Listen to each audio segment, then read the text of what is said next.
সকাল থেকে কি খুঁজে চলেছ এত, ডার্লিং?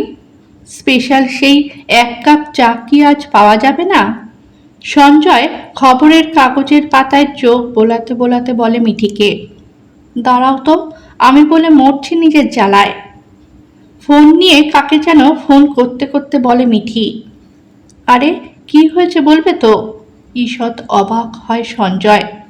খুব স্বাভাবিক, রবিবারের বাজারে ঘেমে নিয়ে বাজার করে এনেছে মিঠির ফরমাইশ অনুযায়ী লিস্ট মিলিয়ে মিলিয়ে। তারপর অবশ্য লুচি, ছোলার ডাল আর সুজির পায়েস দিয়ে জমিয়ে ব্রেকফাস্ট হয়েছে। কিন্তু তারপর এক কাপ বউয়ের হাতের আদা চা না পেলে কেমন যেন খুঁত রয়ে যায় রবিবারটায়। আর মিঠি সেই কথা ভরপুর জানেও, ঠিক সময় মতন জোগানও দেয়। কিন্তু আজকে সেই চা এখনো পাওয়া যায়নি। ব্যাপারটা ভাবনাত্ম বটেই। মিঠি তন্ন তন্ন করে খুঁজে চলেছে ফটো, মা আর ওর, কিন্তু একটাও পাচ্ছে না। কিছুদিন আগে মিঠির ছেলে রিকের স্কুল থেকে একটা ওর আর রিকের ছবি চেয়ে পাঠিয়েছে মাদার্স ডের জন্য। মিঠিও চট করে ওর আর রিকের মারাত্মক কিউট একটা ছবি বের করে দিয়েও দিয়েছে। সে পর্যন্ত নয় ঠিক ছিল, কিন্তু এর সাথে জুড়েছে অন্য আরেকটা জিনিস। কিছুদিন আগে মিঠি একটা বেশ খ্যাতনামা সাহিত্যের গ্রুপের অ্যাডমিন হয়েছে। সেখানে অ্যাডমিন প্যানেলের একটা স্টিম ওয়ার্ড লাইভ অনুষ্ঠান হবে মাদার্স ডে উপলক্ষে। সেটা আজকে রাতে। প্রত্যেককে সেখানে নিজের মায়ের সাথে ছবি দেখিয়ে কিছু না কিছু বলতে হবে। 3 বছর আগে মিঠির মা বাবা তো তারও আগে জগৎ সংসারের মায়া কাটিয়েছে। গত বছর বাপের বাড়িটা প্রমোটিংয়ে দেওয়া হয়েছে। কিছু জিনিসের সাথে অ্যালবামগুলো নিয়ে এসেছিল মিঠি। এখন সেগুলো নিয়ে ছড়িয়ে ছিটিয়ে মাটিতে বসে পড়েছে।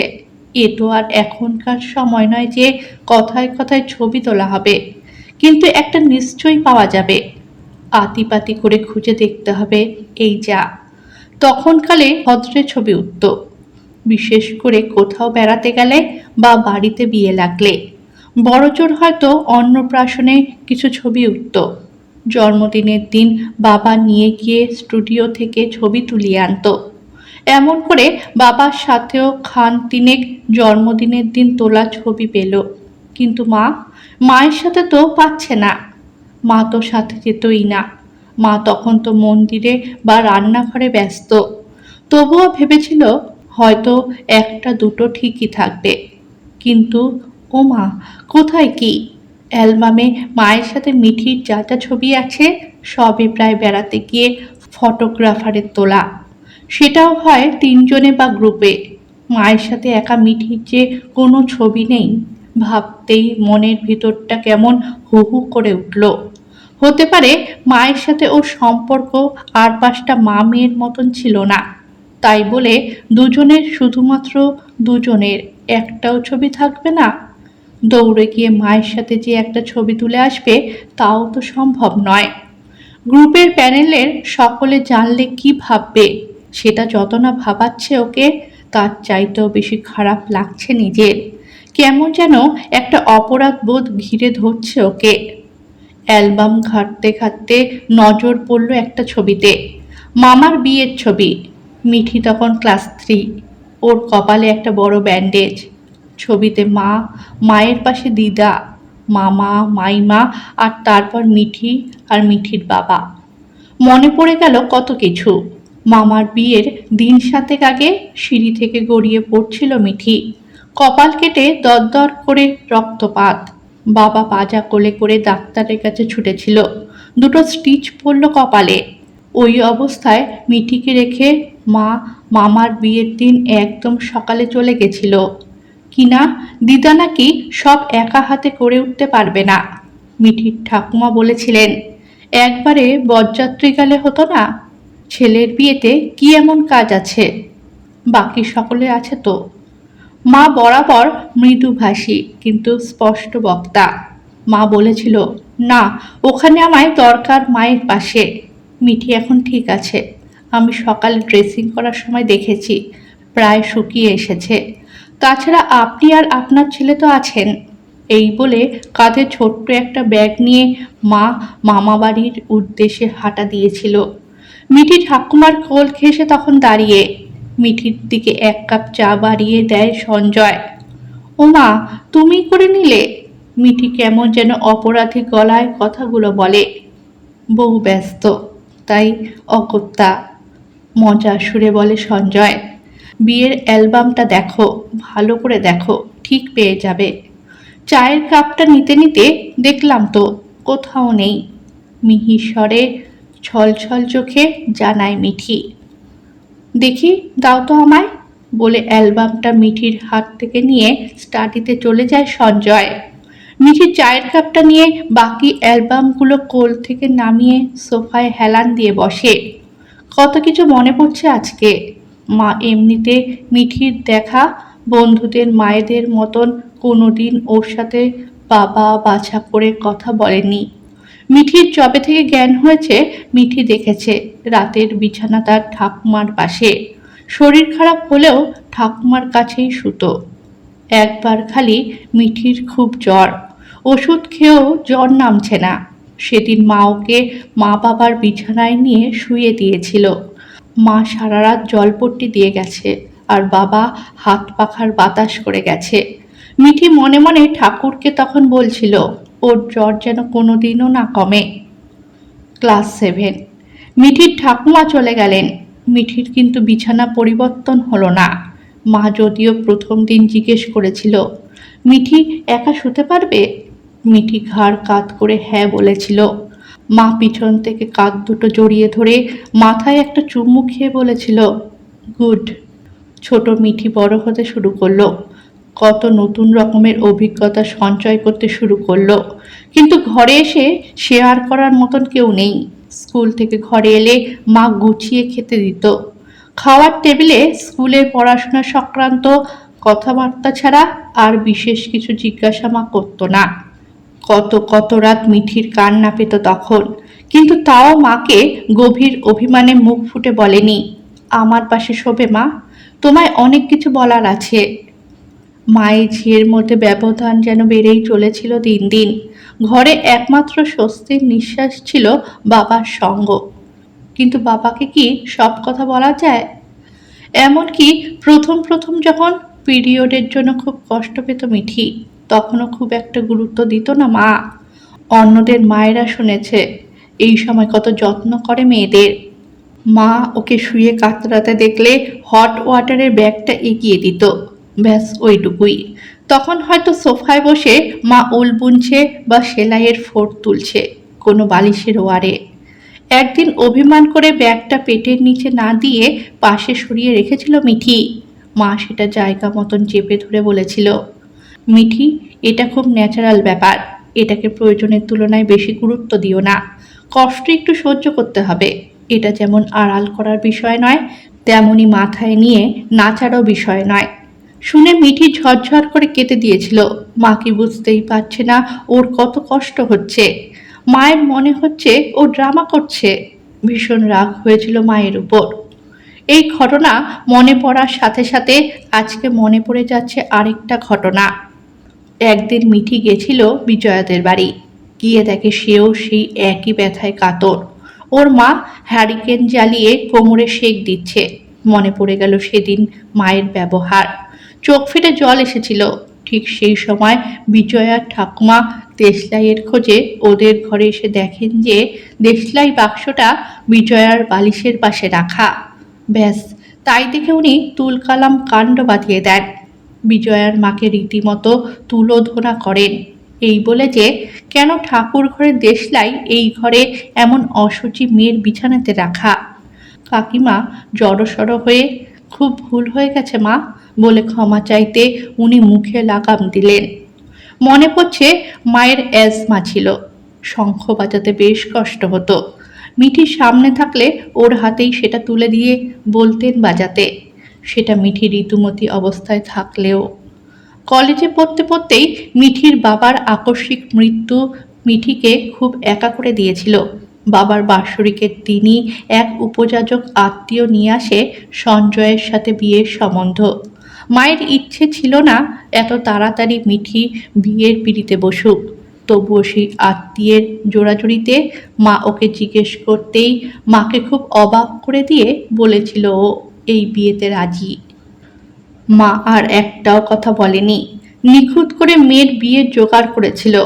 বিয়ের দিন যত এগিয়ে এসেছে মিঠির খালি কান্না পেয়েছে। মনে হয়েছে ছুটতে গিয়ে মাকে জড়িয়ে ধরে খানিক কাঁদে। এগিয়েও গেছে, কিন্তু গিয়ে চোয়াল শক্ত করে সংসারের কাজ করে যাওয়া মাকে দেখে কেমন যেন গুটিয়ে নিয়েছে নিজেকে। মনে হয়েছে কই, মা তো একবারও কাছে এসে বসছে না, জড়িয়ে ধরছে না। মায়ের তাহলে কি একটুও কষ্ট হচ্ছে না? তাহলে ও কেন আগ বাড়িয়ে যাবে? এই ভেবে ফিরে এসেছে আবার নিজের ঘরে।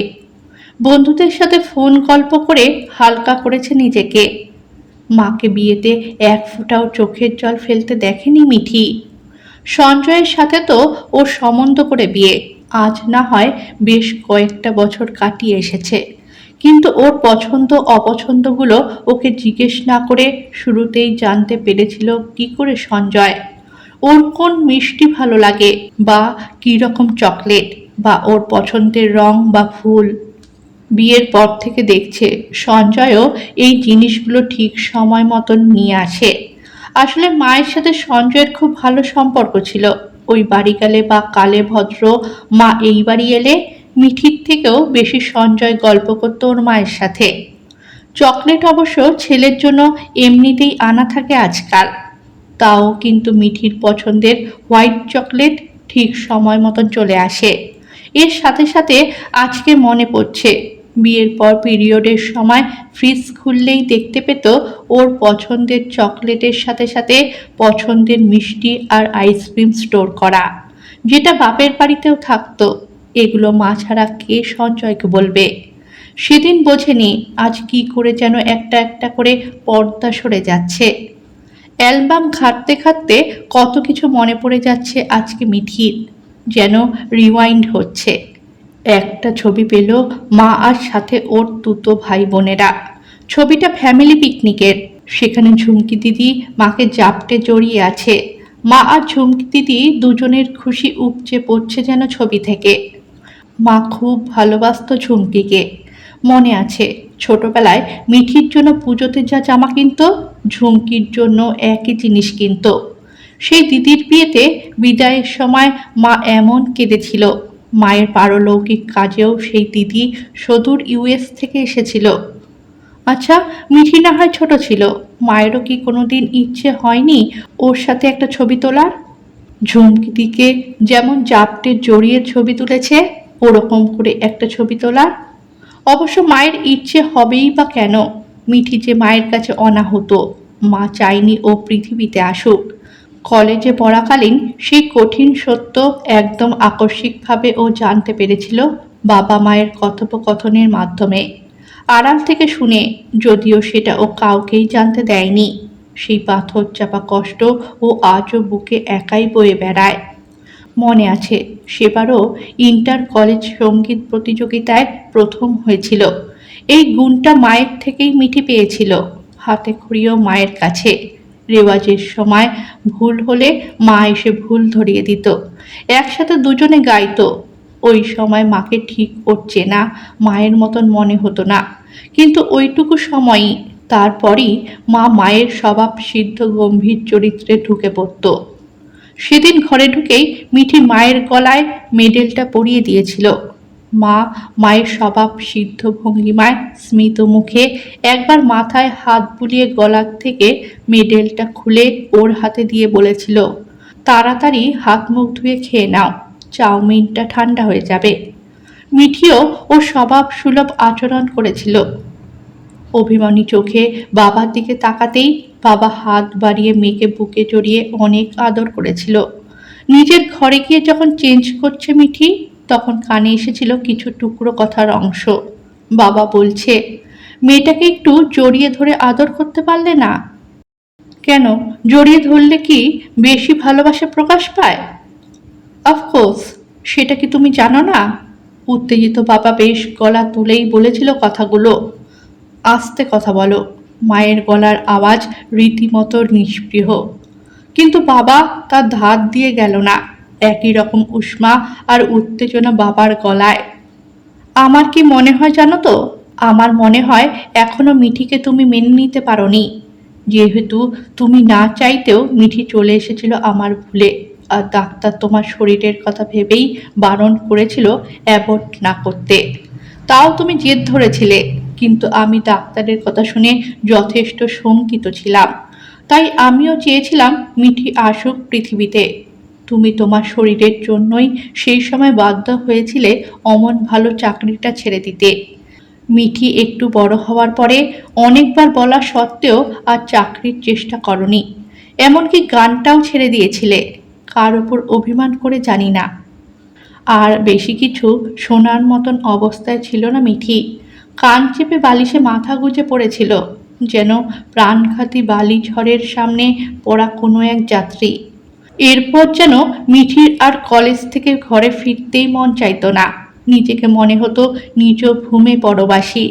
বাবাও হঠাৎ চলে গেল, মায়ের সাথে মানসিক দূরত্ব আরো বাড়ল। কেমন একটা অপরাধবোধ কাজ করতো ভিতরে। সেই জন্যই বিয়ের পিঁড়িতে বসতে ও দ্বিতীয়বার ভাবেনি। নিজে মা হওয়ার পর আজকে অনেক কিছু বুঝতে পারছে মিঠি। কত ছোট রিক, অবুঝের মতন অনেক কিছু কথা বলে ফেলারই তো বয়স। সেটা বুঝেও মিঠি কি ভীষণ অভিমানাহত সেই সময়। এখন মাঝে মধ্যে মনে হয় একবারও মায়ের নিঃসঙ্গতা নিয়ে ভাবেনি মিঠি। একবারও মায়ের দৃষ্টিকোণ থেকে মাকে বোঝার চেষ্টা করেনি মিঠি। খালি মায়ের দোষ খুঁজে চলেছে। নিজেকে ওর কি ভীষণ নিষ্ঠুর মনে হচ্ছে আজ। ঝড়ে যেমন শুকনো পাতা উড়ে যায়, ঘটনাগুলো যেন একের পর এক মিঠির মনের মধ্যে ভেসে বেড়াতে লাগলো। বারে বারে মিঠির চোখ দুটো জলে ভরে আসছে। দুই হাঁটু বুকের কাছে নিয়ে জড়সড় করে কেমন এক নিরুপায় ভঙ্গিতে বসে থাকে মিঠি।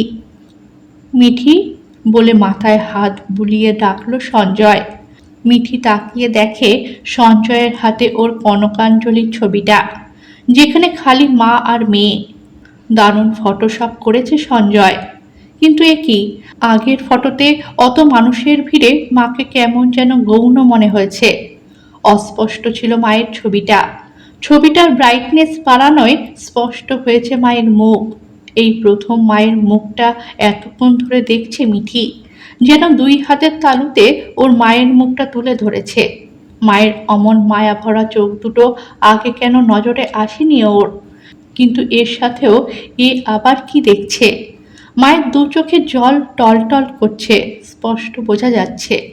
বরের দিকে তাকিয়ে বুঝে আসা গলায় মিঠি বলে, মা কাঁদছিল সঞ্জয়।